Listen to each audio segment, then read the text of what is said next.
ಈ ಕೊಳ ನೋಡ್ತಿದ್ದೀರಲ್ಲ ನೀವು, ಕೊಳದ ನೀರು ಎಲ್ಲೂ ಹರ್ಕೊಂಡು ಹೋಗೋದಿಲ್ಲ, ಒಂದೇ ಜಾಗದಲ್ಲಿ ನಿಂತಿರತ್ತೆ.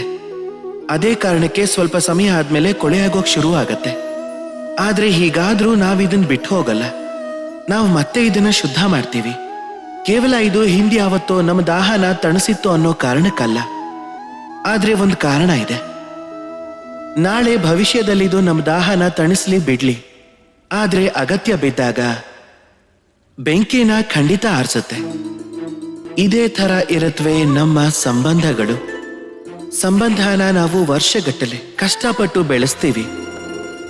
ಅದು ಸಮಯ ಬಂದಾಗ ಸಹಾಯಕ್ಕೆ ಬಂದೇ ಬರುತ್ತೆ, ಒಂದಲ್ಲ ಒಂದು ರೂಪದಲ್ಲಿ.